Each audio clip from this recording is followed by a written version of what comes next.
গাজা উপত্যকায় গত ২ বছরে ইসরায়েলি বাহিনীর চালানো ধ্বংসযজ্ঞে ৭ কোটি টন ধ্বংসাবশেষ এবং ক্ষেপণাস্ত্র সহ প্রায় ২০,০০০ অবিস্ফোরিত বোমার উপস্থিতি পাওয়া গেছে।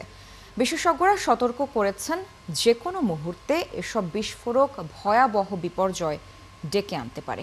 পরিস্থিতি মোকাবেলায় গাজা শহরকে অগ্রাধিকার ভিত্তিতে মাইন ও বিস্ফোরক মুক্ত করার আহ্বান জানিয়েছেন তারা। এদিকে জাতিসংঘের উন্নয়ন কর্মসূচি জানিয়েছে, গাজার পুনর্গঠনে প্রয়োজন হবে $৭০ বিলিয়ন। বিস্তারিত মনিরুজ্জামান বাবুর প্রতিবেদনে। যুদ্ধবিরতির পর গাজায় ফেরত আসা মানুষের জন্য নতুন আতঙ্ক হয়ে উঠেছে বিপুল পরিমাণ অবিস্ফোরিত বোমা। বেসরকারি সংস্থা হ্যান্ডিক্যাপ ইন্টারন্যাশনাল সতর্ক করে জানিয়েছে, গাজার সাধারণ নাগরিকরা এখন মারাত্মক ঝুঁকির মুখে রয়েছেন। সংস্থাটির হিসেবে যুদ্ধ চলাকালে গাজার উপর প্রায় ৭০,০০০ টন বিস্ফোরক নিক্ষেপ করা হয়েছিল। মাইন ও অবিস্ফোরিত গোলা অপসারণে অভিজ্ঞ আন্তর্জাতিক সংস্থাটি আরও জানিয়েছে, গাজায় যে ভয়াবহ ধ্বংসযজ্ঞ ঘটেছে তাতে স্তরে স্তরে ধ্বংসস্তূপ জমে আছে। এর সঙ্গে যুক্ত হয়েছে পরিবেশগত জটিলতা, যা পরিস্থিতিকে আরও বিপজ্জনক করে তুলেছে।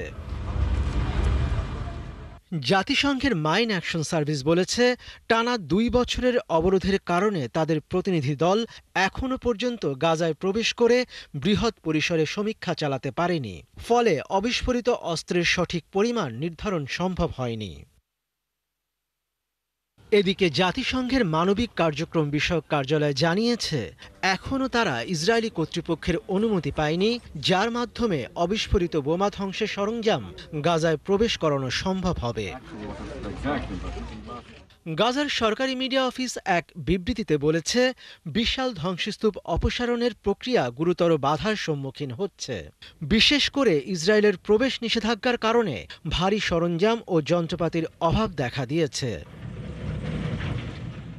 এদিকে জাতিসংঘের উন্নয়ন কর্মসূচি জানিয়েছে, গাজার পুনর্গঠনে প্রয়োজন হবে $৭০ বিলিয়ন। ২ বছরব্যাপী যুদ্ধের ফলে ইতিমধ্যে প্রায় ৫,৫০,০০,০০০ টন ধ্বংসাবশেষ জমে আছে, যা সরিয়ে ফেলা এখন সবচেয়ে বড় চ্যালেঞ্জ। মনিরুজ্জামান বাবু, ৭১।